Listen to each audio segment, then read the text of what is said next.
Hi, everyone. Today we are joined by Nnabodo Darlington, and Nnabodo Darlington is a scholar of Erasmus Mundus. He had his master's degree via the scholarship, and today he's going to talk us through the process of the scholarship, how he went through from knowing about this scholarship to applying and securing the scholarship, so that others will learn from this and eventually secure the same scholarship if they want to. So let's start. Could you explain or tell the audience your background, academic journey, if you would like? Okay, hello everyone. Good morning or hello, irrespective of what time zone you're operating from. My name is Darlington Junior Nnabodo. I have a bachelor's in chemical engineering from Michael Opara University of Agriculture, Umudike, in Nigeria, obviously. I graduated in 2017, after which I pursued my MSc with the Erasmus Mundus Joint Master Scholarship. Of course, for the Erasmus, you have to visit a minimum of, I would say, 2 countries, because that was the case of most persons, for you to complete your program. So for my case, I actually went to 3 countries to complete this Joint Masters program. And before the end of my program, I actually got a PhD place at the Chemical Engineering Department, University of Birmingham, where I am currently pursuing my research studies. So this is a bit of background about me. Of course, in the course of the section, we might get to know a few more things about my interests, my research interests, particularly on biorefineries and bioproducts, and how this interest eventually metamorphosized into me getting the Erasmus Mundus Joint Masters Scholarship. Thank you. So I've been going through this scholarship website, and some places it talks about Erasmus Mundus Scholarship.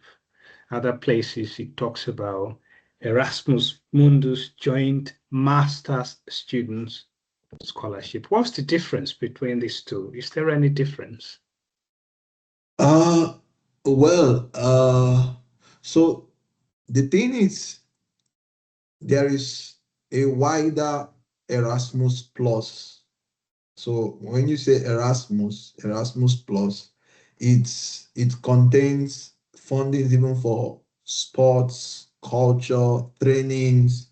So it's like a wide program, of which the Erasmus Mundus Joint Master Scholarship is just one component of the wider program that is being funded by the European Union.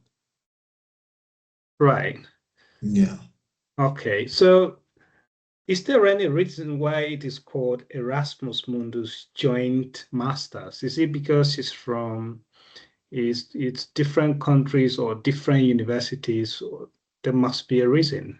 Yeah, it's not far from that, because the idea of the program is to have a consortium of universities from different countries, particularly Europe member countries, so European Union. Most programs is not limited to just these member countries, so they could also have countries outside the European Union taking part. There have also been cases like that. I could remember saying that one of my dreams is actually to, advance in my academic career, where maybe universities in Nigeria will be part of consortiums in Erasmus Mundus Joint Masters program. Of course, it's a dream. However, I've also seen programs, I might not be able to recollect of some of those programs, that I think they had universities, whether in Senegal or Kenya, one of the African countries was part of the consortium. So primarily European Union universities, so that come together So the European Union provides funding for these universities, of course, with a host university that coordinates these other universities to Okay. do this. Yeah. Okay. Yes. Erasmus Mundus is a very prestigious scholarship. So uh, people apply for it, people secure it and study. And as you've said, it comprises a number of universities. Yeah. Is it that these universities, they have to be related, or you choose the universities? For example, if somebody wants to study a particular uh, area, would they choose the universities that are into this area, or when they secure the scholarship, the board will select the universities for them?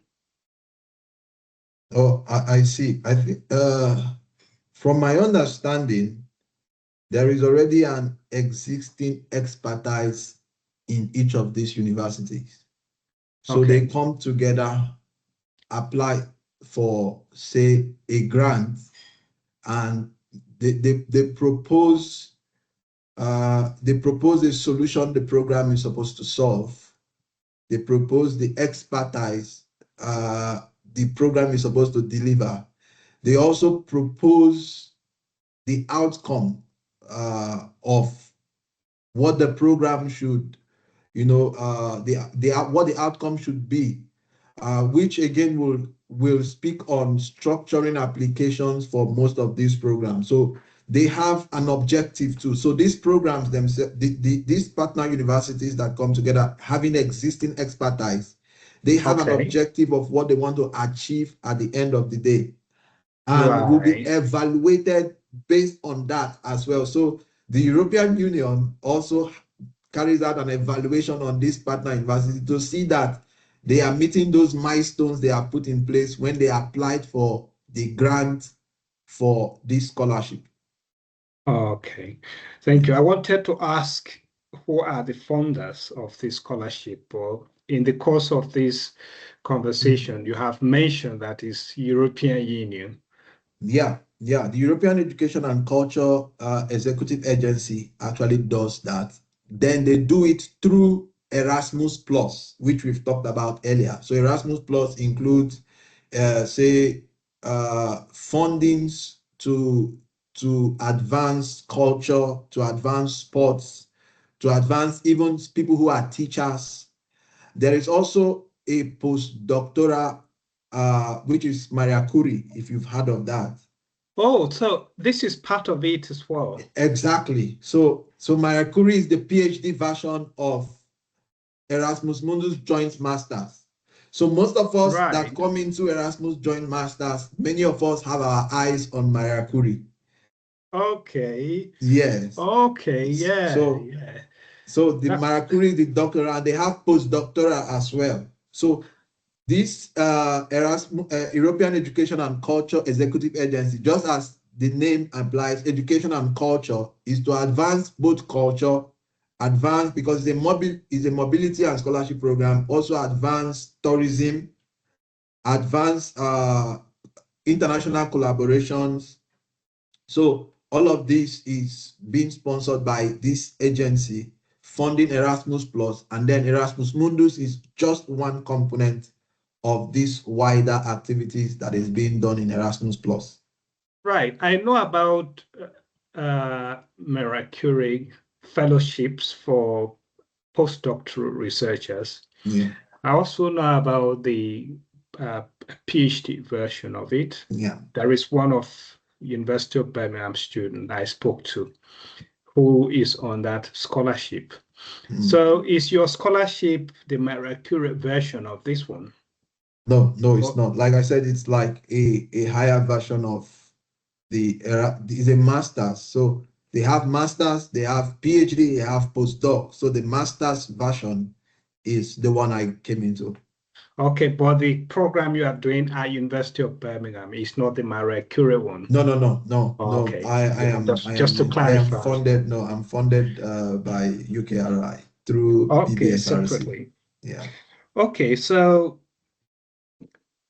when I went on this website, it says this scholarship is open to students all over the world. Yeah. So are they particular people this scholarship is targeting? Are they people who have a higher chance of securing this scholarship? For example, does this scholarship favor those with, say, first class, second class upper? Because when people speak to me, some of them are hesitant that they haven't got a strong class of degree, so they don't think they can get a scholarship. Could Yeah. you clarify that? Who is the scholarship for? Uh, First and foremost, the criteria for selecting students in every program, or should I say the criteria, they have objectives. And one of those that comes on the top of the list is your previous academic performance. Because how would they know you are able to? Remember, I said something earlier that these people who are interviewing you to bring you into this program, they've applied for a grant of which they will be assessed on what they have achieved from that, and will also, you know, it will also be the yardstick for them to get, if they are going to renew their fund, they have to show the progress they have made. So they are also under responsibility, or they are also being watched, if I could use that word. So they have to make sure you have what it takes to go through the academic rigor you are coming into. And one way they can quickly check that is your academic history. So yes, uh, good CGPA is very, very critical in Erasmus. Let's say out of 10 students, maybe 8 of them will already will be first class students. Okay, so Right, it's actually for it's a competitive scholarship for the best students worldwide. I would mention that. Uh, However, the grades alone is not sufficient. Uh, is not sufficient. You should also show uh, robust capability, because let's say there are 2 applicants. One has a good grade but had no other involvement in the course of his undergraduate education. The second had a good CGPA, or as we may say, and was also involved in several other activities. It then means that one person was deployed all his energy to study, whereas the other person could study and still engage in several other activities. So this person can, I don't know your background, but I believe that if I'm to put more pressure on one of these parties, they are able to withstand that pressure and still deliver. I would quickly right, go for someone who has good academic performance and several other engagement. So you see that there are rubrics for selecting students. Your research engagement has a score. If you've made, if you've had other scholarship prior to that application, it has its own score. Your reference has a score. So there are different rubrics with which a candidate will be marked. So if you've also ticked the academic part of it, which is a good CGPA, then of course you've also ticked a major part of those criterion. So it's a holistic. Just to also mention, remember I told you that each of these programs have an objective and they have a scope. Some of these programs are not looking for necessarily students. They are looking for people who are already in the industry. They are looking for people who are even holding managerial roles. So, right. so when we go further into maybe other sections of our discussion today, I remember speaking of one of the persons who I was seriously watching closely, asking questions. He one time mentioned that in his program, he's the only person that is coming from a bachelor studies. Some other persons are already there. Some of them have done PhD. Some of them are managers in their firms. So again, it's a function of what was that program designed for. Was it designed Okay. to upskill people in a particular field of study, give them training in special kind of equipment? So was the program designed for certain methodologies to advance certain field of study? So that is also Okay. very, very important. So it's first and foremost, they want to know that you are able to go through the program, which one way they can evaluate that is your academic performance. However, there is a holistic rubric for picking their students.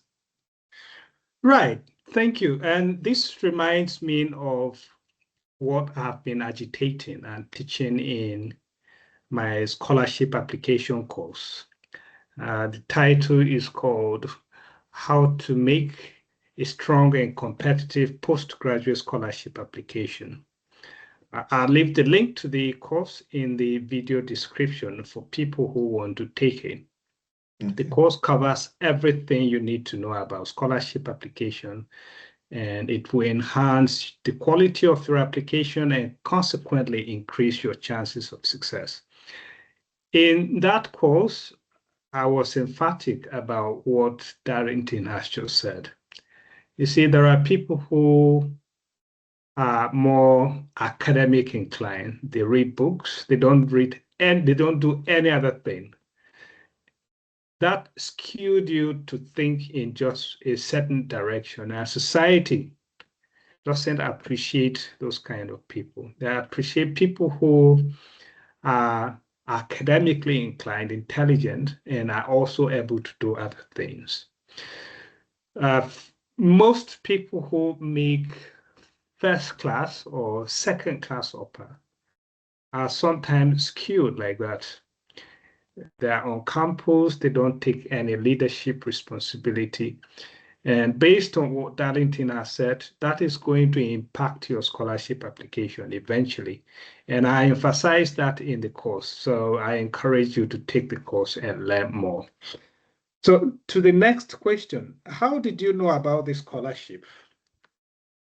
As a bachelor Okay. student, were you informed about it or you knew about it after you graduated? Personally, I knew about it after I graduated. Uh, as an undergraduate, I was quite vague. I only knew that I want to study abroad. Uh, I was quite vague about that. At some point, my dad had promised to send me to Canada. Uh, Okay.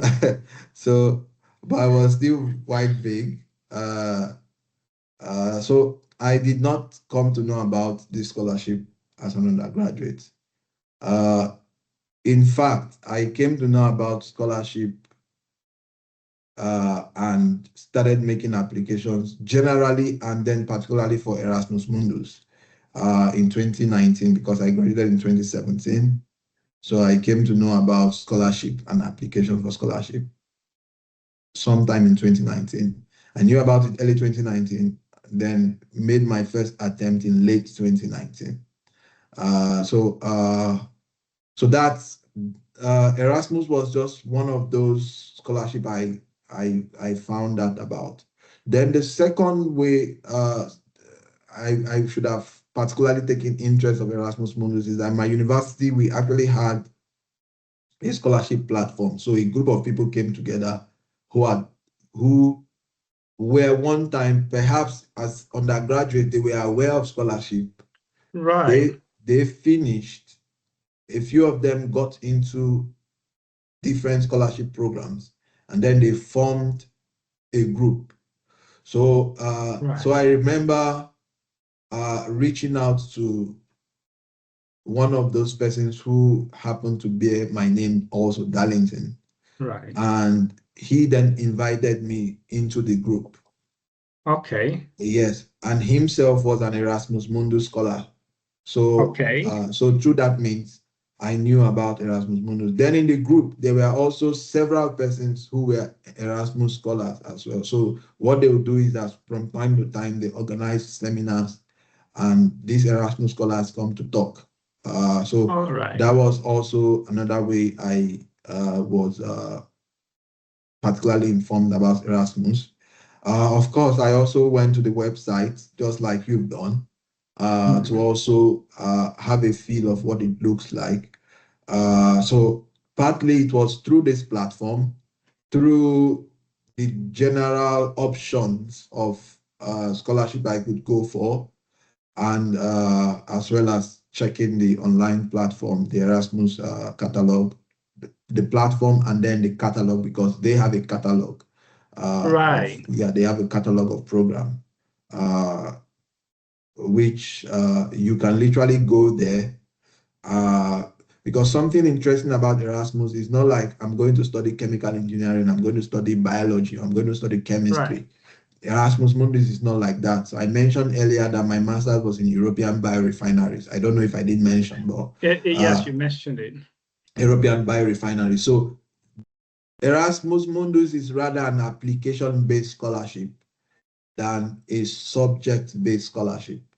Right. So many times, if you go to the online platform, you won't find chemical engineering. However, speaking of Right. what we've said earlier, when you are going to a particular university, you might be going to the School of Chemical Engineering. They don't have chemistry, but when you're going to a particular university, you might be going to the School of Chemistry. You might be registered in the School of Chemistry. So, like Okay. my first mobility,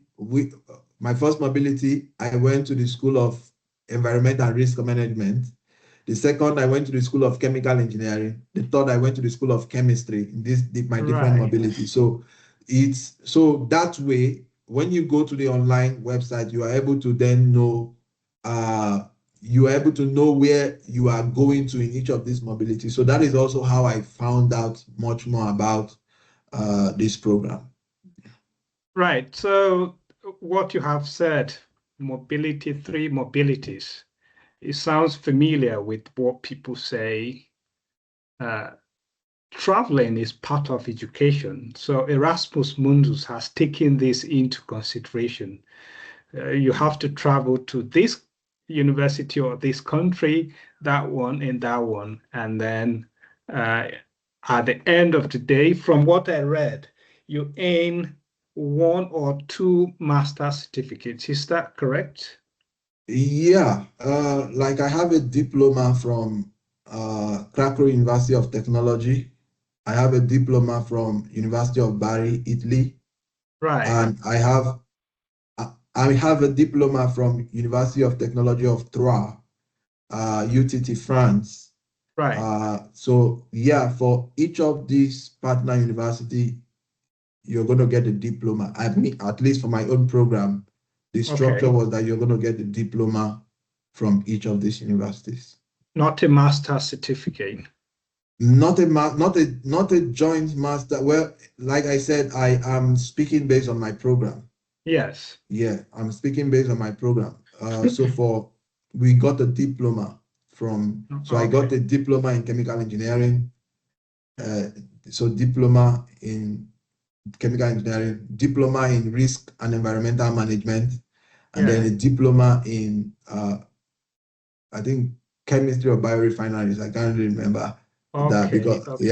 So, so but this is counted as masters yes, because the yes, of scholarship course. it When says when I master. applied to University of Birmingham, I used these degrees for that. Okay, maybe that's the way they categorize their masters in those countries. Yes, I used it's recognized. So most persons finish from Erasmus and they go over to the US. It's Okay. recognized. In fact, I got a position in Auburn University in the United States of America. So I used I used Oh, I used my diplomas for that. In fact, I didn't have the diploma yet, but I had my transcripts from UTT as well as from Krakow. So yeah. yeah. Okay, so did you get this scholarship at first attempt or you tried a couple of times? Of course, no. I told you I made my first application in 2019. So, no, I didn't get it first attempt. The first program I applied to was Mama Self. Yeah. Uh, Mama Self. I can't remember the full. Remember, I told you the application based. Yeah. Yeah, I know the journey. yeah. So Yeah, Mama it's Self. familiar. I applied during my time, and eventually, Yeah. So I yeah, applied for Mama Self. I didn't get into Mama Self. I applied for. There is a second, I think, chemical nano engineering, chemical nanotechnology, or nano something something. yeah. I didn't get that. I applied for Densis. In Densis was the last one I applied to, and I was rejected. Uh, so was the third one I applied to rather, and I was rejected. Prior to Erasmus Mundus, the biorefinery, European biorefinery. So for the Erasmus particularly, I think it was the fourth one I got into. Okay, you see, I ask this question because people get easily frustrated when they apply once, they don't get. Yeah. Twice, they don't get. Three times, the third time they get frustrated and disappointed, and they give up. I've got a couple of students that met first, and I happened to teach them when I was in Nigeria.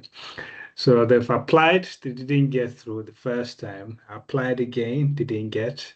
Applied again, and they are frustrated. So I wanted to know, and then perhaps they can get some motivation. You see, in life in general, it's not the number of times you fail that matters. It's the number of times you fail, but try it again that matters. And in academics, these things are common. In academics, you need to have strong motivation because failure is everywhere. You write research grants, they can be rejected. The same research grant I was rejected by one body might end up getting funded by another body. So the game of trying and trying, just keep trying. That's the way you succeed in academics. Okay, so was there any motivations for you about chasing scholarships? You said you wanted to study abroad. Was there any motivation? Well, uh, personally, I've always wanted to be in academic. Uh, I've always wanted to stay in the academic space. And for me to stay in the academic space, obviously, either I start uh, maybe as a lecturer if I was to be in Nigeria, Yeah, or I have to do a master's and then a PhD. So I can't be in academics with just a BSc. yes, Uh, and then I think I was for my bachelor's. I wasn't much of a burden to my parents because I got a scholarship from I think my 200 level. I yeah, was getting around 100,000 naira then, and that could effectively cover my accommodation and my tuition fee. yeah. And then I send the balance back home, to support. So You were a I rich student. I wouldn't necessarily say that, but I didn't lack what I needed. So Okay, yeah. yeah, That's the joy of working hard. Yeah, yeah. So uh, when I transited from the degree program, I think my family at that point in time was not in the financial position to, or should I say I wasn't courageous enough to sit them down and say, okay, I need money for. My mother was willing to support, but I knew that the means was not there. I had younger ones who were still in secondary school. yeah, Two of them. I had a younger sister that was in university as well. mm, I had one that was still in primary school. So I think if I was to go for a further studies somehow, uh, I need funds from somewhere. yeah, I couldn't start working too because of some limitations yeah, with respect to my program where I yeah, finished from, where we got accreditations. I couldn't start NYSC on time. I couldn't go for NYSC on time, and by implication, Even the school, I couldn't really take a faculty position eventually when they called for department that had first class. So it was quite different from my department because they couldn't even take any of us since we've not gone for NYSC. So there was no way for me to start my master's. So I had to resolve to scholarships. Right. So primarily is because I wanted to stay in academics. And for me to stay in academics, I need to further. And the availability of the means by which I could further would then be by getting fully funded scholarships to do that. So basically, that's one way that the pursuit of scholarships came about for me. Yeah. So you said it's fully funded. When you say fully funded, what does it cover? Fully funded. So my Erasmus particularly Yes. would cover your tuition fee. Okay. You'll be provided with travel costs or travel allowance. You'll be provided with an initial travel allowance to come Right. and also a travel allowance to go back to your country, as the case may be, even though you're Right. not under compulsion to for Erasmus Mundus. And Okay. you also be provided travel. So since it's a 2 years program, so you'll be provided in the second year, you'll be provided a travel grant as well. So, Okay. and then you'll be provided with a stipend monthly from which, of course, you're expected to cover your accommodation, your feeding, and then your transportation within the city. Yeah, basically. So Okay. it's fully funded. Yeah. Excellent. Right. So did you intentionally prepare for this scholarship application? Were there things you were doing intentionally? That I'm doing this because I want to secure a scholarship. Yes, there were a number of them. Like I Okay. mentioned, as of 2019, I think the only thing I could put forward, by the way, I'm a victim of being loop-sided in my approach to things, or Loop-sided. yeah, just When you say loop, one-sided. okay. Yeah, Okay. just being one-sided, or just like we talked about, you just read or screw-sided, however it is, just being inclined to one side. Yeah, Yeah. I was that kind of student, so I was a victim of that as well. So I didn't take leadership role, even though I knew if I had come up to say I want to, Yeah. probably I would have. Mm. I didn't take leadership role. Uh, so one of the things I did after 2019 was then 2020, I happened to then go for my NYSC and COVID struck. So we were Yes. mostly indoors. So what I did was to, reach out to, because I knew that my plans, so one, when I went for the service here, I made a first too from chemical engineering. Yes. So I had a friend who was doing his master's in the US, Okay. and he went for service. He was a graduate assistant, and afterwards he went to US for his master's. Uh, so I was like, okay, during my NYSC, my target was to be a graduate assistant. Okay. Yeah, I wanted to be a graduate assistant. So that was one. That was, of course, that was not within. I felt I was in a position to because of my class of grade. Yeah. Even though there are a number of other factors I might not be able to influence. Eventually, I was sent to.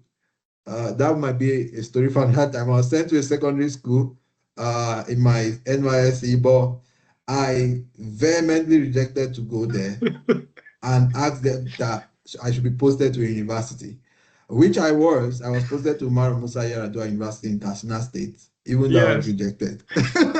You were So, rejected at the university. yeah, so I was rejected. I don't know what transpired, but yeah, I was rejected. So, but that was my pursuit. I wanted to be a graduate assistant because that my friend was a graduate assistant in the University of Jos. So I Okay. wanted to be a graduate assistant During again. your youth service. during my youth service with respect to working towards my academic aspirations or my scholarship aspirations. So that was the first one. When that did not play out as I expected, of course, it was also COVID. We were indoors. No one was really going out. I then reached out to one of my lecturers back at the University, Michael Opara, and requested that I volunteer with him for his research. He obliged me and started sending me some of his works and academic journals to read based on his field of research. So I started reading, even though I couldn't really support because, of course, this is an undergraduate student, trying to read technical papers that have been published in peer-reviewed journals. And I think a good thing was that this person he had his eyes on peer-reviewed journals, international journals. So he would also send papers of those quality for me to read.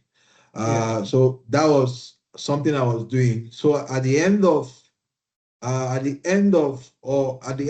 1 year, because this was a relationship that started in 2020. So as at 2021, towards the end of 2021, I already had I had three publications. Two were peer reviewed. Okay, so I had two peer reviewed publications and one journal that was sent to, it was what my bachelor that was sent to an Honduras school journal. He asked me to do that, just send it out. So he asked me to do that. So I would say mentorship through him, writing or being engaged involved in publication was another. Then something else I did was I took mock courses on areas of my interest. Because I mentioned that you can go to the Erasmus Mundus catalog and you put keywords and find different specialty programs.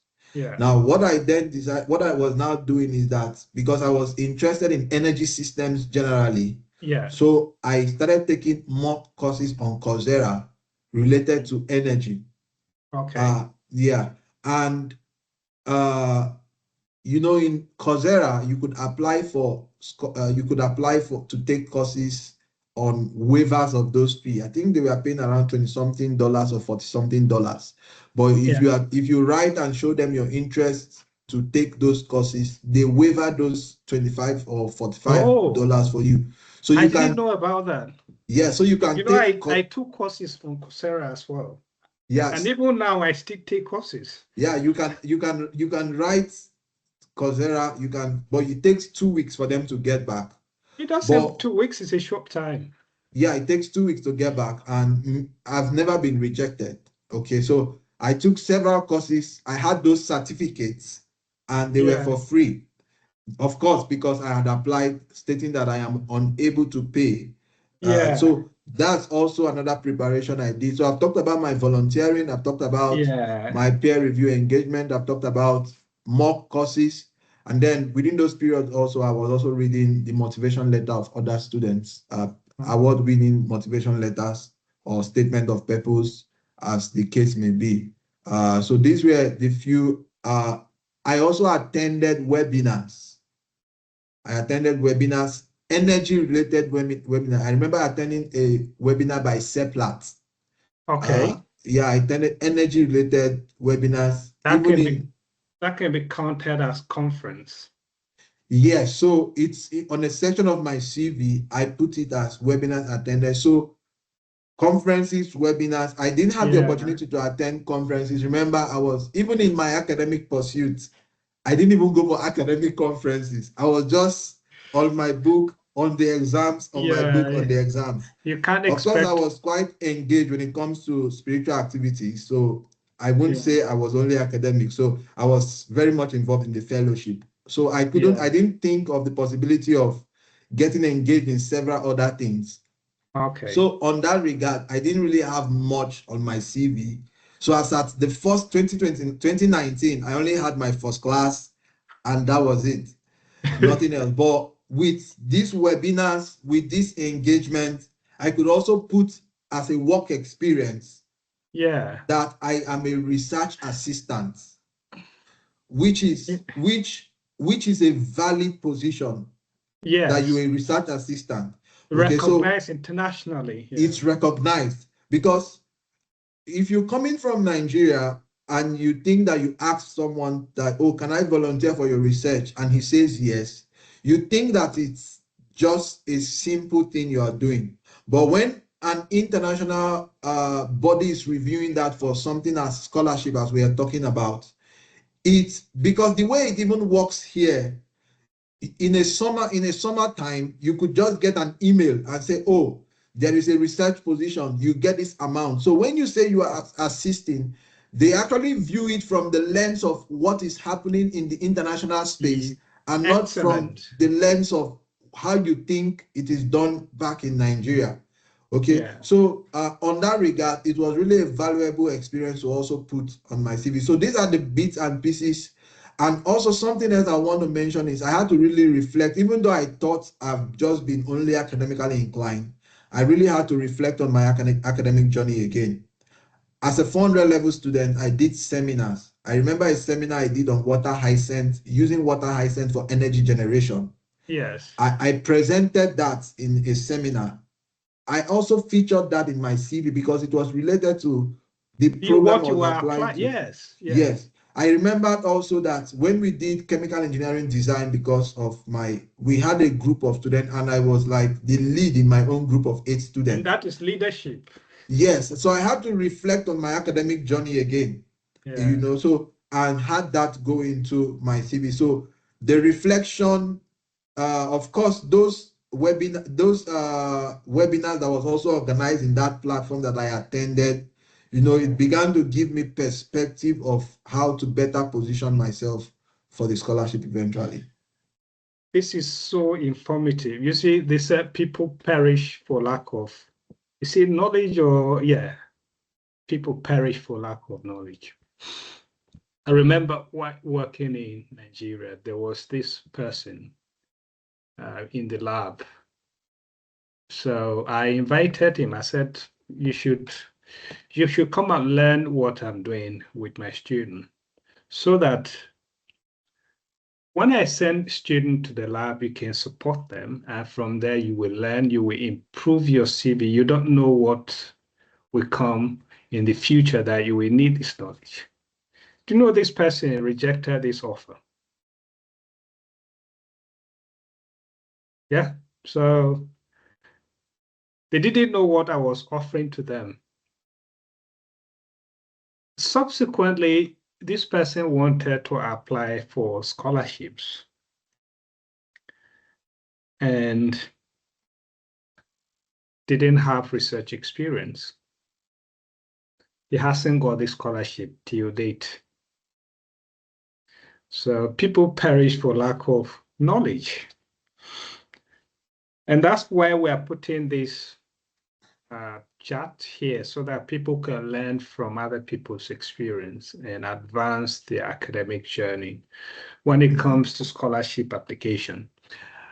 And then he talked about reading research papers. That is one of the most difficult things. Progressing from bachelor's degree to master's and perhaps PhD, you will encounter this, because these are research degrees. You will need to read research papers. I encountered the same challenge, and I developed a method for reading research papers, which I also teach. You can find the link in the video description. I encourage you to take it. It will help you a lot if you are struggling with reading research papers. Okay, so what would you say are the essential requirements for securing the scholarship? Oh, If you can summarize, what do you think placed you in the position of securing the scholarship? You may have mentioned yeah, some of the things, yes. yeah. A motivation letter, Yeah, references. okay, A tricky one is English proficiency. okay, It's tricky. Why is it's tricky? Is because often we submit proof of use of English as primary language. There yes, is a document the university provides for us. Yes. But a person who has a standardized English exam is better off than someone who has that. So English proficiency is important. I know I really wanted to still speak about that, but just as a summary, these basic Yeah, ones you can expand them. Don't worry. Yeah. in these basic ones, in addition to any other documents that particular scholarship might want. Like for my program, they needed a class rank. They Yes. needed a class ranking, a letter stating your class rank. So they needed that. Some other programs don't need that. Okay. And for my Okay. program also, they needed proof of residency. Some other programs might not ask you for that. Uh, I've talked about the major ones in addition to whatever the program might be demanding from you. Yeah. So I've spoken of the English proficiency because going about why I applied for several scholarships, but my top was Erasmus. Yes.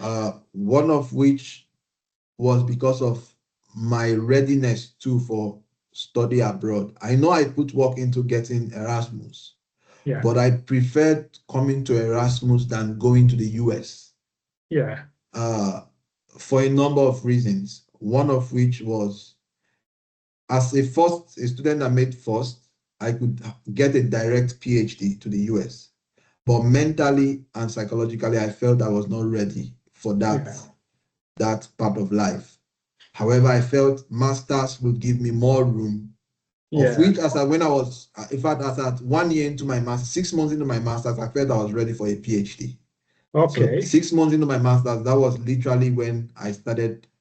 As at February 2023, I was to finish 2024. As at July 2024, as at February 2023, I already had all most of in fact, the two schools I had on my diary side by side, University of Auburn and then the MIBTP, which I'm currently on, we are side by side my journals. We are the two PhD programs. So as at then, I felt I wasn't mentally ready to do a direct PhD, which also informed. So I had to take.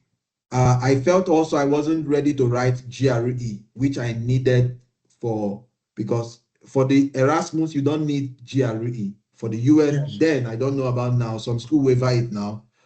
You needed GRE. I felt I was also not ready. So a Yeah. requirement for Erasmus, you didn't need a GRE. However, you needed an English proficiency. So of course, getting scholarship is also expensive. I must mention. Yes. For instance, Yeah. when you want to write standardized exam, but Erasmus gives you the room to cut that cost. So rather than writing GRE and an English proficiency, in Erasmus you only need an English proficiency and you can do away with Right. your GRE. So Yeah. again, a proficiency certificate is important.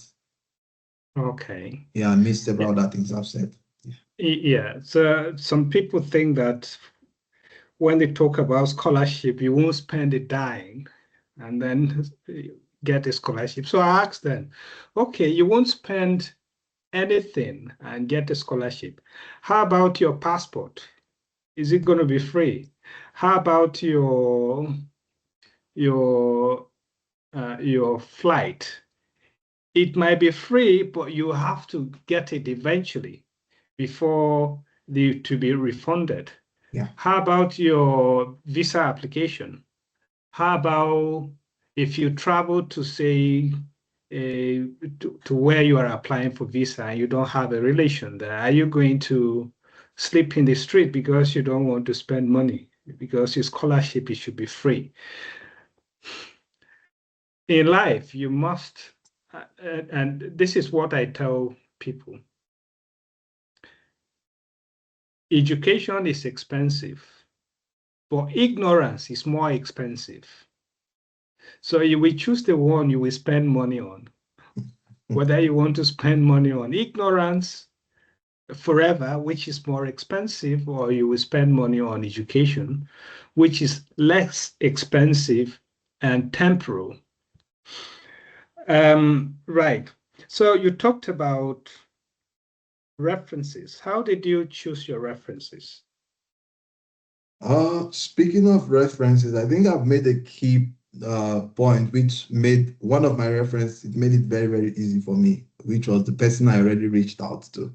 So Yeah, already he was always my first point of call for yeah, references yeah, because I've worked with him. yeah, So it was easy for him to do that for me. The second was my head of department. My yeah, department was a small one, so yeah, literally we could relate with my head of department. And again, because of my academic standing too, yeah, yeah. so I could also reach out to him. Uh, Okay. so so this for me it was I had a bit of where I could say my academic performance was my advantage for that one, but Yes, my volunteering was not an advantage because if I had not done that, he might not be an option for me. yes, In my peculiar situation, my references were from my head of department. Of course, for him, it was kind of a push yes. because then he had left the school. Then he was already in a university in Sweden. He had left the school, but we still maintained contact. Yeah, yeah. So in that case, in fact, I think he did it for me. Well, personally, I even knew about my scholarship maybe few days for it to close before I applied. Yeah. And so then my referees also had fewer days because I have to submit my application first before they're able to provide Okay. references. Yeah. So they had fewer days. So yeah, that was my first reference was easy. I've worked with him. The second was because he knew my academic standing. He was also in some of those seminars I talked about presenting in. He was the one who facilitated them. I took Okay. leadership role in small groups in Yeah. those seminars that he facilitated. So Yeah. uh, and many of these persons could actually be quite busy and they will ask you for a draft of Yeah. uh, draft what you want and send to me. Of course, they won't lie. So the idea is if you have a relationship with these persons you're asking for referees, you can draft based on your relationship you have with them, your grades, Yeah. and then provide it to them, and they will do the final Editing. editing of that Mm. based on also what they believe you have done with them before. Yeah, so Yeah. that's Yeah, that's quite informative. That is one area where students struggle. And some students think that, or some applicants think that the referee aspect is just for mere ticking the box. But references are very important. There are some aspects your application might not address, but the referees will then address them, and the references are considered alongside the application. mm, So it's important to consider that. So the universities you studied at, what really yeah. motivated you? How did you end up at those universities? Uh, okay. I will at this point I want to mention compromise. Yeah, Compromise in scholarship application. I think one thing I've also learned is compromise and flexibility. yeah, Uh, So for my case, everyone had to go to UTT in France, University of Technology of Troyes. yeah. Everyone also had to go to Krakow University of Technology in Poland. However, the third mobility, we could either choose to go to Bari, University of Bari in Italy, or we go back to University of Lille in France. Okay. Uh, my original mobility was UTT, uh, Krakow, which everyone was supposed to go to, and then Yeah, back to Lille. yeah. Okay. And why, Can I as just at ask, that are point, UK universities involved? because UK is not, has not been part of the European Union for a while. Yeah. Uh, no. However, like I said, there could also be secondment in a few other universities. Okay. In the Yes. UK. of which the UK can also be a part. Okay. Yeah. So for myself, why I mentioned compromise was because based on, I told you I had a few days. In fact, it was someone else who was applying for the program who I realized he told me he was applying for this program. And then I went and checked. I went to the program, checked their objective. So I heard of the program by word of mouth, not even me finding that program out. So Okay. I went and checked that. I was like, the program looks like me. So what I mean by the program looks like me, because the person the doctor I was working with, he was working on phytochemical valorization of plants by getting phytochemicals out of them. And this Yes. program was on biorefineries. Yeah. So when I saw the objective of the program, even though I had interest in energy, but I was doing something else based on what was available. Yeah. When I saw that program, speaking of where I went to, so I link everything back to why I chose the mobility. Yeah.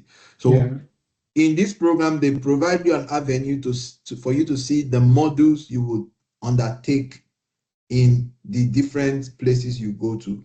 So we had we had to write about the third mobility where we were going to.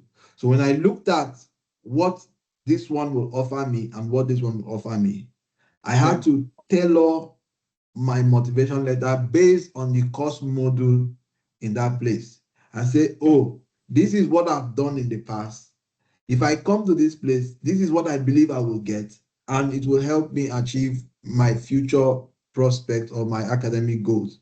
So that was basically how I determined the mobility I was going to go to. So because I felt I stood the chance of writing more from that route based Right. on where I'm coming. So again, that is where flexibility and compromise comes from. I felt I could convincingly write on that route in comparison to the other route. So I just to mention, I also remember I talked about not getting into densis. I remember contacting a scholar in densis, and I told him the mobility I wanted to go to, and he advised me not Yeah. to pick a particular mobility because of the Oh. competitiveness of that mobility. Although Oh. I did not hit to that. I still chose that mobility because I felt this is where I want to go to. I can't say if that was while I was rejected. I can't say. Okay, Okay. but the mobility, and at least you should be a perfect candidate for whatever you want to go for. So yeah, so this was my original mobility, even though in the program I ended up going to Barry. Okay. Yeah, because inside the program there were now rooms to reconsider your earlier choice. So I decided to go to Barry. So that's it. Good. So did you write some essays? Yeah, I did. What were the essays? Do you want to talk about them and how you approach them? Most scholarships you apply to, they already have what is called prompts. Yes.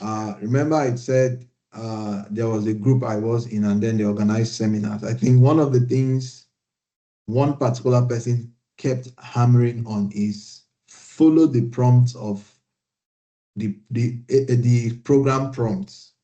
Yes. What So program prompt is specific things they want to know. They shouldn't be asking you for A and you are telling them about B. So Yeah. you want to take those if it's motivation letter you are writing, you want to take those prompts and reflect on your own experience. I think I had to go back and retrieve my I retrieved my motivation letter, Right. which I would just want to give an example of some of those prompts, what they are. Excellent. Yeah. For instance, my program was asking, just give me a moment to quickly Yeah. dig that up. Okay. So my program was asking, uh, why have you chosen this master's degree, BioRef? And why have you chosen this mobility track? Again, which is something we've covered. So they were Yeah. asking me, why have you chosen this master's degree, BioRef? So at this point, whatever I am writing here should be to address that prompt. Yes. Okay. Then the next prompt was describe briefly the impact of this academic program on the development of your main activity, education, career. So how will this program impact your main activity? The next prompt was briefly describe the impact you expect your participation in this project will have in your home country or region. So you have to also address that. The next one is tell us how you think participating in this master's degree will be life-changing and discuss your motivation to study abroad. Okay. And then the next prompt is provide any additional information that may further improve your application. And then please describe your employment experience, if applicable, past and present. Yeah. And the last one was, how did you hear about the program? So these are prompts, and a traditional motivation letter doesn't fit into this approach. No. Yeah, so no way. So for this program, uniquely for Densis, if I remember Densis, I literally had to do a video pitch. I had to do a 1 minute video pitch for Densis. So different programs have their different criteria. Okay. In addition to my motivation letter, you still have to do a motivation pitch.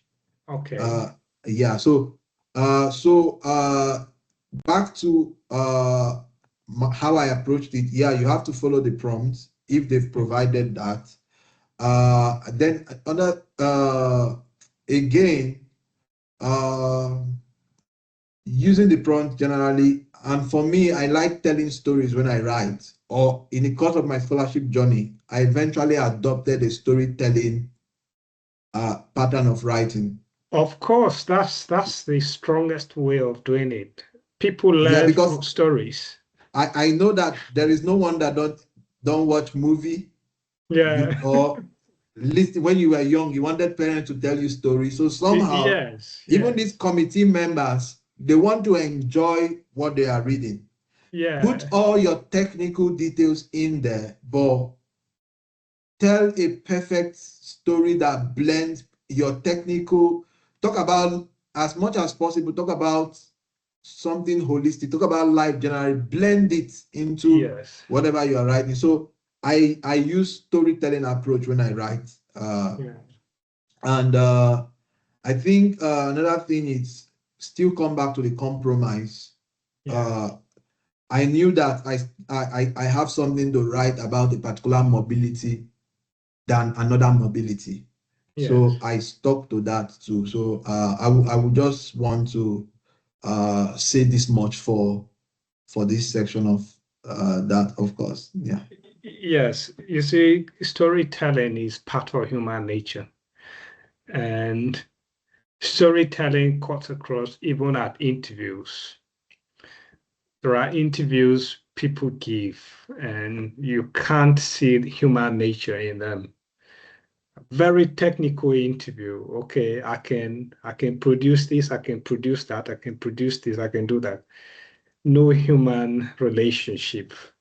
So it can be difficult. The people are assessing you, it can be difficult if there isn't any human relationship, because at the end of the day, they are human beings and they want to be relating to human beings. Yeah. Okay, so what would you say has been your experience with the scholarship? Oh, well, of course, change of perspective. Change of perspective. I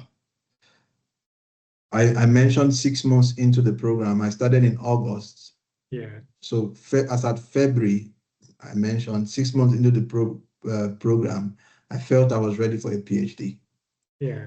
Even though I was only 6 months in, but I knew that, okay, I need to prepare myself for a PhD. Yeah, I knew because of what you have learned. Yes, 6 months in. I saw how I could 6 months is a very short time compared to 2 years. Yeah, so I engaged with my professors in that first 6 months. I got particularly fond to one or a few of them. So having those interactions and getting commendations of Yeah. how I taught made me Yeah. realize that, oh, okay, even though I was withdrawing from going for a direct PhD, I Yeah. felt I still had the potentials too. So that was a boost of confidence for the next phase of my life, was something I enjoyed from that program. I also had the opportunity to collaborate with colleagues. Okay. I Who were think on the program?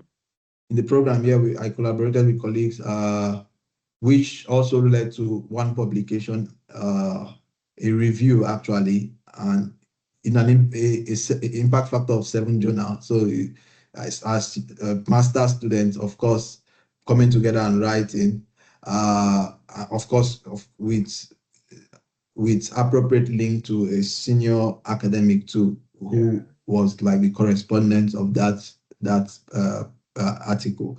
So that's also prepared, or that also the program made that possible. Another thing was I left school in 2017. The only research experience I had was my bachelor's. Uh, the program also gave me the platform to upskill my research experience. Okay. For instance, in 2023, again, remember I said February 2023, I already decided that, okay, I'm pursuing a PhD. In the Yeah. summer of 2023, so in February we moved to Crack Roof. In the summer of 2023, I did a summer internship in a pilot biorefinery plant. Yes. For my 2 month summer holiday was spent doing research. So the program also gave me that platform, and which was very, very valuable eventually for my master's thesis, because it was the same place I went back to do my master's thesis. It was Right. also a primary, a primary what word should I use now? It was very, very instrumental to my A PhD key, position. a key area of your It research. was a key part of my PhD, because I'm a chemical engineer. I am being funded by BBS ROC, that's Okay. Bioresource and Biotechnology arm of, not the engineering arm of UKRI, but the Yeah. biological side of things. Whereas Yes. I'm coming from a chemical engineering background, so that program also gave me the platform, of course, coupled with the fact that it was an European biorefineries program. So it was key in securing my PhD.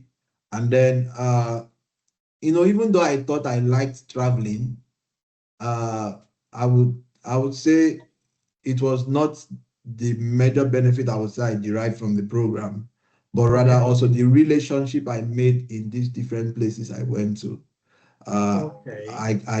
The relation, for instance, in Poland, there was a rich community of African students too, who had gone there through the NAVA scholarship, what we call NAWA, NAVA, Now, NAWA, yeah, but it's how, NAVA, how do you spell it? NAWA, NAWA WA. scholarship. Yeah, so there was a rich community of students who had actually come into Poland through the NAWA scholarship. So, and also a rich Nigerian community. So one of them, I still have contact with him. So if I'm to go to Poland, for instance, now, I say I have a family and I can meet in Poland. So Okay. yeah, Okay. so the program also gave me that, I must confess. So yeah, basically these are the few things I can point out for now. Yeah. In addition to your certificates. Yeah. Obviously, of course, Yeah. when I talk about my PhD, I Yeah. can't separate them from my certificate. Of course. I can't separate them from my certificate. Yeah. That's the joy of academics. You get to travel, you get to attend conferences, you get to meet people. And it amazes me how open academics are. While I was working in Nigeria, sometimes I have difficulties with accessing instruments. So I read people's papers and I could approach them. Could you support mean with this kind of experiment? And in many cases, the response was always yes. I will get them to do some measurements and send me data. Some of them will end up being co-authors. Some of them will say, no, no, no, it's fine, just to help. So academics is quite open. And it amazes me how collaborative academics are. And these are people I've never met in my entire life. Not to talk of meeting them at a conference, face to face, the relationship will just skyrocket. Right. So what would in my master's, I didn't really go for a conference, even though we had several visits to other. So the Erasmus program was also designed to give us that feel of, say, going to a workshop in a university where they will educate you on the general objective of the program. For us, it was biorefinery. So we had forest visits, for instance. I had a forest guide talk us through the nature of those environments. We also went to other universities. I remember going to the University of Nantes. So they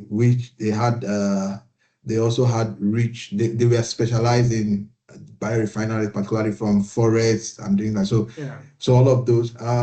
And for my master's, where I did my master's thesis, I think my first publication, where I use the word first publication that is peer reviewed and I am the first author, was actually from my master's research, with majority of the co-authors were, just as you mentioned, I just go to, or my supervisor directs me to another person who is a specialty in a field. I take my samples there.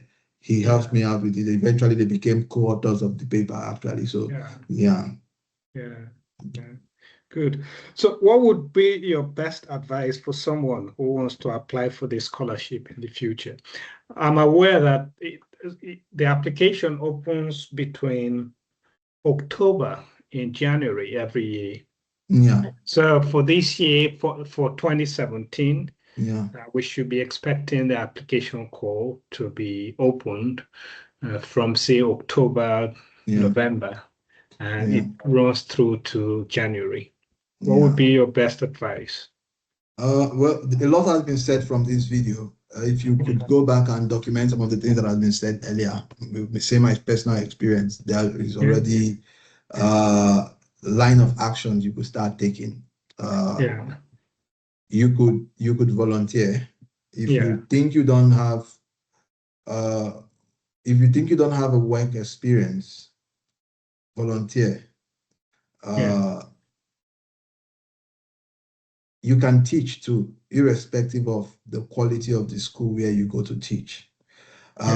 If you put the most in it and have that on your CV, remember, when these persons are reviewing your application, they are not reviewing your application from the eyes of, they're not even reviewing it from your eyes. Let me use it that way. Even though you need to at least put the most into what you are doing. Let's say, for instance, if I say I'm a teacher in Nigeria, you might trivialize that. But for you to teach an European student or, say, UK student, for you to come into a school and teach their children, you should have some quality in you. So still realize that when they look at your CV and you say you're a teacher, it's not trivialized, because they will judge you from the quality of their own children, the quality of their own system. So if it means you just staying in a school, giving your most in that school, and also volunteer to do active research, when it comes to Erasmus Mundus, that research experience there is a component of your score that is tied to prior knowledge of the program in terms of research or relevant job experience, work experience. So if you know what you have interest in, go to the catalog, put in keywords with respect to every keyword that can come to your mind. Well, we are even in an AI age. Go to ChatGPT, ask for keywords of everything that concerns what you want to study. Take those keywords, go to the Erasmus Mundus catalog, find programs that are relevant to what you want to study. Look at the objective of those programs. Look at the requirement of those programs. In fact, that is even primary, because I could tell you my experience. And when you go, the program you want to apply to, for instance, if you need a pitch, you need to then start working on how to present a pitch. So if I didn't do a pitch in my program, there is no way I can help you on the pitch. Okay. So you need to go to the program catalog, see what that program requires. Then another thing, lest I forget, when you're applying to a program, rather than investing a lot of time on a program, see the valid period of their funding, because it will be stated there. Even if the funding is coming to an end, like my program, they're already inviting us for a closure program, a closure party, kinda.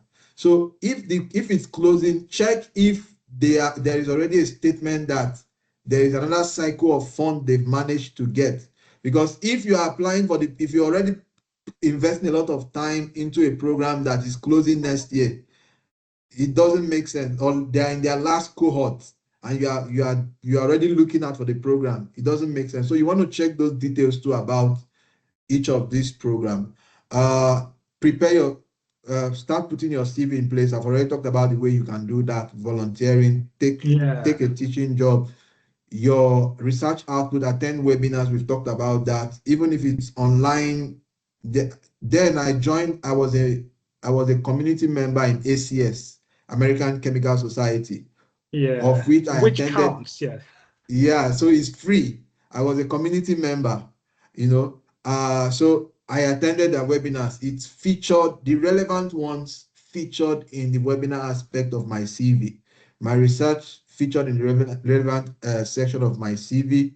My mock courses I took from Coursera. Remember, I told you can get certificates for free, but you have to apply 2 weeks ahead. Although what I was doing then, because I didn't want to waste time, is I had 2 accounts. I don't know if it's right or wrong, but I had 2 accounts. I will apply in one, and on the other account, I was already taking the courses, because if you're already taking the courses, you can't apply for the grant. So I had 2 accounts. I was already taking the courses on one of my accounts. I applied for a grant. I knew the quiz I would do. So when I got those grants, I just passed the knowledge to the same on this other account. I literally go through it quickly and get the certificate, because I felt I had a very short period of time to prepare myself and I needed to do all of these things. So that was what I was doing. I've talked about most of the things I did. Take training, read the motivation letter of other people too. It will begin to sharpen your mind. It will give you a pattern too of writing. Okay, it will give you a pattern of writing. So the course advertised has some motivational letters you can read. Lots of them. If you take the course, the letters are attached there. So we are gradually approaching the end of this chat, and we thank you for watching. And if you haven't subscribed to this channel, we encourage you to do so. Additionally, you can leave your comment in the comment section for us to know your experience with scholarship application. And lastly, invite other people to listen to this conversation and share this video so that many people will benefit from it. People who are pursuing scholarship, not necessarily this scholarship we're talking about, but most of the things we have talked about apply to other scholarships as well. So finally, before we close, how can someone connect with you if they want to? I'm very active on LinkedIn. I think LinkedIn will be the primary point of call to reach out to me. So my name is Darlington Nnabodo, just like it was said at the start. So if you start, So I'll leave his LinkedIn handle in the video description.